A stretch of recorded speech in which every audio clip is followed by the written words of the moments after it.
Video. I wanted to start today's video with the warm-up question from yesterday. I had a few of you guys actually ask me about it. Maybe some people were unsure what it was asking or what it was trying to find, so I wanted to go over that real quick. So you're given a question like this, where ax plus 2 in a quantity is times by the quantity bx plus 7. You know that it's equal to 15x squared plus cx plus 14. They gave you that a plus b is equal to 8, and they want to know what c is equal to. So in this case, you could start by foiling. So if you foil out the left-hand sides, ax times bx, if you multiply, you'll get abx squared. If you then take ax and multiply by 7, you'll get 7ax. And then if you take 2 times bx, you're going to get plus 2bx. And if you take 2 times 7, you'll get 14. And you know this is going to be equal to 15x squared plus cx plus 14. Let me shut this lamp off.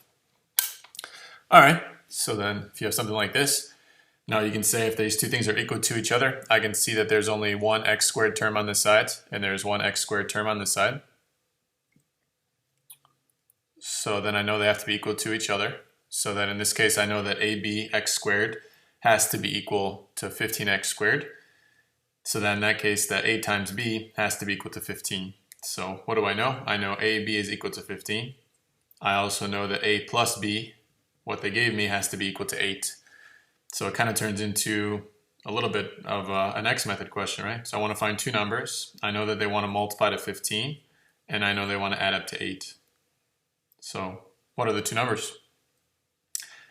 5 and 3. But I don't know which one's 5 and which one's 3. So in the first case, it could be the case that a is equal to 5 and b is equal to 3.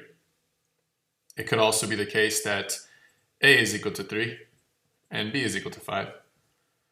All right, so if I go back up to my equation, I know these 14s match, so those are equal to each other already. But then here I have a cx term, which I'm trying to find out what c is equal to. But then here I have two x terms. I have a 7ax and a 2bx. Since they're both x to the first power, I technically could combine them. If I combine them, I would have to take 7a, and I would have to add it to 2b. If I add 7a to 2b, what I'll get is 7a plus 2b. That would be the coefficient of this x term on this side, which has to be equal to the coefficient of x on this side, which is equal to c. So now I know 7a plus 2b is equal to c. So what about in the first case? What if a is equal to 5 and b is equal to 3? If a is equal to 5, then 7 times 5, if we plug it in, will be 35. Plus 2 times b, which in this case is 3, so 2 times 3 is 6. So that'll be equal to c. 35 plus 6 is 41. So c could be equal to 41. How about in the second case? So in the second case, what if a is equal to 3? So then if I plug it in for here, 7 times 3 is 21. And then if I add it to 2b, if I plug in b, 2 times 5 is 10, so this would be 10 is equal to c. 21 plus 10 is 31, so c is equal to 31. So in this case, the two possibilities for c are 31 and 41.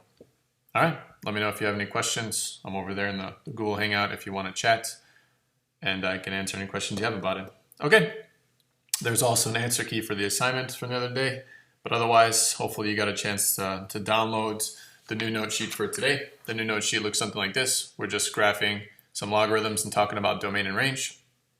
That's the topic for today. All right, so let's dive in. So yesterday, or the day before, the last video, we talked about how do you graph logarithms from exponentials, and that's the same place to start here.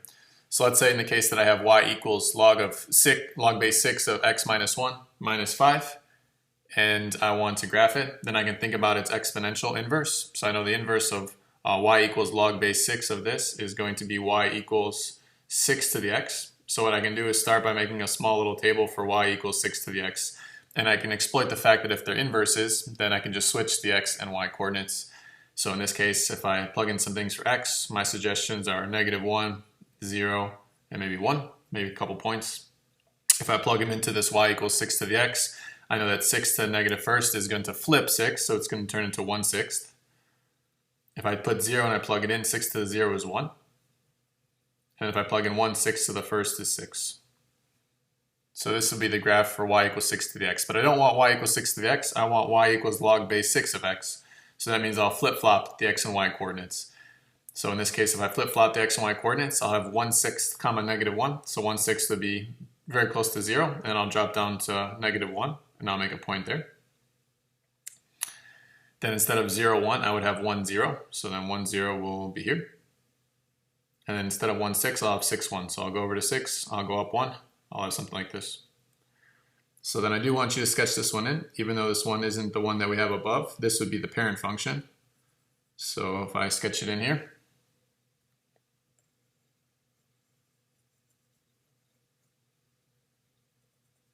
if I sketch it in, this one's going to be y equals log base 6 of x. Okay, now if I know about transformations, I can finish this question and actually graph the one that they have here. I'll graph it in purple so you can see it a little bit easier. So in this case, if I have the log base 6 of x here, I can see the two transformations. The transformations are x minus 1 on the inside of parentheses means move right 1, and the minus 5 on the outside means move down 5. So in this case, I have two things to do. I'll take all the points, I'll move them right 1 and down 5. So if I take this point and move it right 1 and then down 1, 2, 3, 4, 5, they'll be right here. If I take this point, right 1, down 1, 2, 3, 4, 5, it'll be right here. If I take this point, I can move it right 1, down 1, 2, 3, 4, 5, and it would be right here. We knew that in the parent function, we were never going to go to the left of the y-axis, but then I moved it to the right 1, so that means I'm not going to move to the right of 1. So if you want, you can say at x equals 1, we have a vertical asymptote. So then if I draw my sketch in, kind of make it a little bit easier to see from the video, I get something like this. And this is going to be the function that they have up here. This will be my final answer. So you see, in a clever way, how do you graph logarithms? You can exploit the fact that you know something easy about their inverses, which are exponentials, and then you can just apply the properties of transformations. So this is my hint and my strategy for graphing all these kinds of things. So make a little table for the exponential function, apply what you know about the transformations, and go from there. So final thing, let's talk about domain and range, and we're going to be doing it for the purple one. So let's do domain and range. So how about for domain? So if you want, you can pause the video and see if you can figure it out on your own. Otherwise, if you keep playing it, I'll just explain. So for the domain, we know that's the x-coordinate. How far to the left and to the right does this graph go? Well, it never goes to the left of positive 1, and it does go to the right forever. So the domain would be from positive 1 to positive infinity, not included on either one. How about for the range? Well, we know if we go to the left, it goes down forever. As we move to the right, it's going up and to the right forever. So in this case, it would be all real numbers. So in this case, we have the domain, we have the range, and we have the sketch. All right, guys, let me do a couple more. Maybe I'll do 3 or 4 just so you have a base. And that way, if you want, we can still talk about 5 or 6 if you want to hop over to the Google Hangout. So how about 2? So again, my first hint for graphing logarithms is to start with the exponential inverse. So ask yourself, what is the inverse for y equals log base 5 of x minus 1 plus 3? Well, the inverse would be y equals 5 to the x. It's the exponential version of the log. So then I'll make a little table in my mind, x, y. I'll plug in some values. How about negative 1, 0, and 1? If I plug in negative 1, 5 to the negative first is 1/5. 5 to the 0 is 1. 5 to the first is 5. But again, I'm not trying to graph the exponential. I'm trying to graph the log. So what I'll do is instead of graphing negative 1, 1/5, I will graph 1/5 comma negative 1. So here's 1/5 comma negative 1 will be here. I have, instead of 0, 1, I'll have 1, 0. And instead of 1, 5, I have 5, 1. So in this case, it looks like the y-axis again is the vertical asymptote. And I'll make it a little bit easier to see in the video. So if it's a vertical asymptote on the y-axis, that means I'm not going to the left of the y-axis. And my sketch looks something like this. But again, that's not the function that's up here. Instead, this is y equals log base 5 of just x. So these are the inverses of each other. The y equals 5 to the x and the y equals log base 5 of x. All right, so if I have that, then I can just apply what I know about the transformations. From the transformations that I can see, I've got an x minus 1 on the inside of parentheses. So this graph will be going to the right 1, and a plus 3 means it's going to be going up by 3. So then take all the points that I have here and move them right 1 and up 3.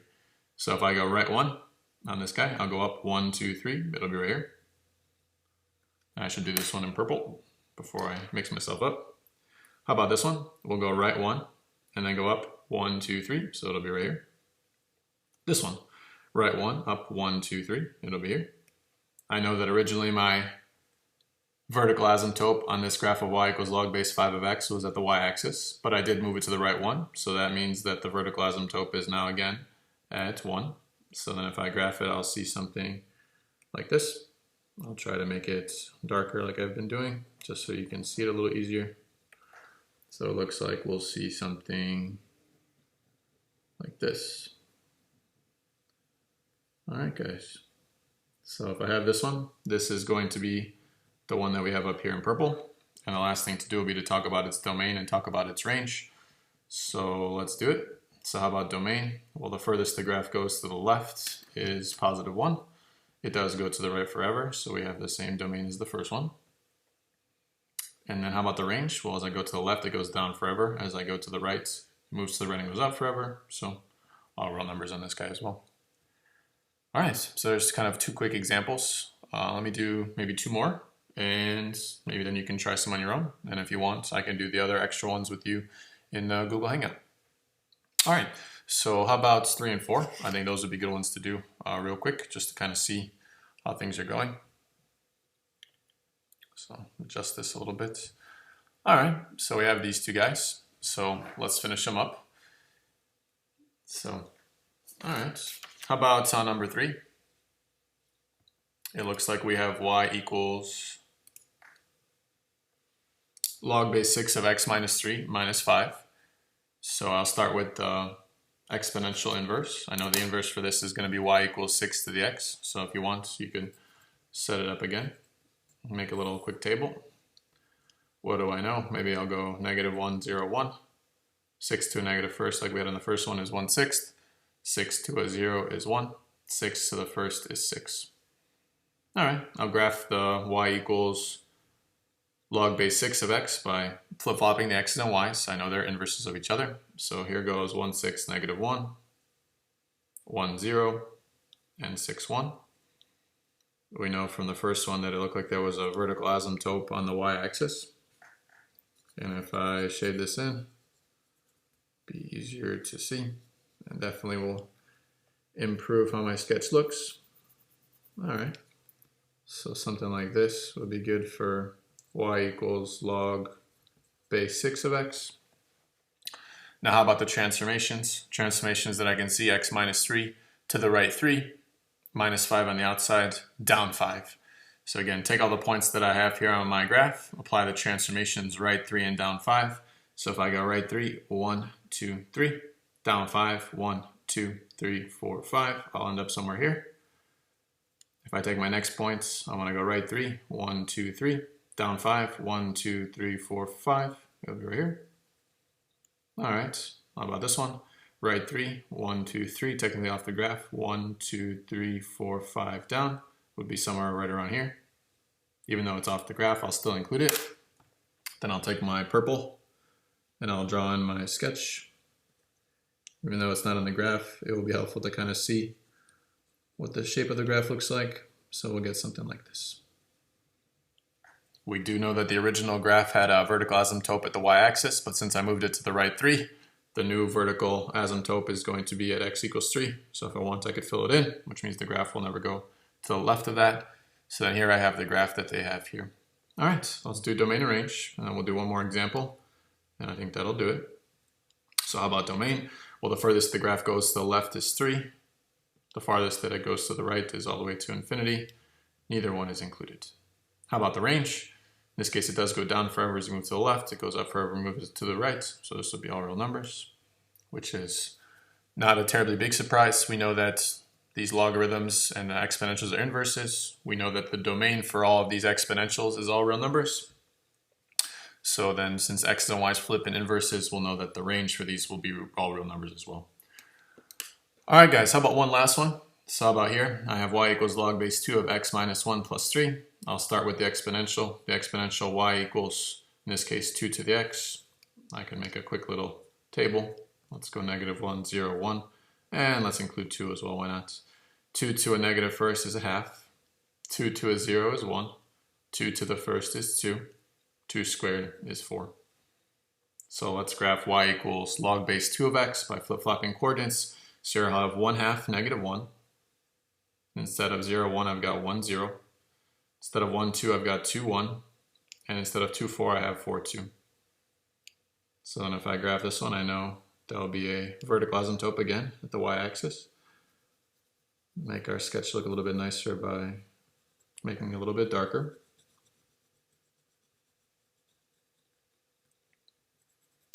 All right, guys, y equals log base 2 of x. Now let's apply transformations. Again, a couple things that we can see. We see an x minus 1 inside parentheses, which means right 1 for a translation. We see a plus 3 on the outside, which means up 3 for a translation. So let's take all the points and go right 1 and up 3. So here we go, right 1 and up 1, 2, 3. So it'll be a new point here. How about for this point? Right 1 and up 1, 2, 3. It'll be here. How about for this point? We said right 1 and up 1, 2, 3. It'll be here. How about this point? So we can go right 1 and up 1, 2, 3, and it'll be here. Again, we knew in the original graph there was a vertical asymptote at the y-axis, or x is equal to 0, but then we moved the graph right 1. Move the graph right 1. New vertical asymptote at x equals 1. If I draw on my sketch, I should see something like this. So in this case, let's shade it a little bit darker. All right. Get in there and get something like this. All right, that doesn't look too bad on the video. So let's go domain and range. So domain, furthest the graph goes to the left, positive 1. Furthest that it goes to the right is infinity. How about for the range? It does go down forever, it does go up forever, so all real numbers. All right, guys, so there are 4 kind of quick examples about graphing logarithms. What's the main idea, or what's the main point? For all the cases, you can always start by exploiting the fact that you know the inverses. The inverses for logarithms are exponentials. Exponentials are a lot easier to graph and easier to work with. So if you can graph an exponential, you know the inverse of that is just switching the x and y coordinates. And once you have a base idea of what that parent function looks like, you can apply some transformations that you know, and then you should be able to get your graph by just moving those points with the transformations. So like we said, inside the parentheses is right and left, kind of opposite what you would think. If you see minus, then instead you're going to the right. If you see a positive, like a plus, then you're going to the left. On the outside, it does behave like what you would think. Positives means up and negatives means down. So I will not include 5 and 6 examples here in the notes video. If you want, you can hop over to the Google Hangouts and I can even explain these with you, 5 and 6, if that's what you'd like. Otherwise, I think these 4 examples might suffice. If you go to the second page of the documents where this note sheet was on, there are 6 more graphs that I would like you to try. Please graph them using the same kind of strategy that I have here. I would like you to see, or I would like to see on your paper, the exponential that you're making with the table. I would like to see the 2 graphs, the parent function for the logarithmic, as well as this transformation for the one that you're interested in. And then please include also the domain and the range. So I'm looking for 5 things. I'm looking for a table with an exponential. I'm looking for the logarithmic parent function. I'm looking for the actual graph they have there, the domain and range, and then also if you can include the vertical asymptote for the graph that they are asking of you. All right, guys, that'll do it. I look forward to seeing some of you and hearing from some of you in the Google Hangouts. Otherwise, have a good day, and I look forward to seeing you in the next video. Bye.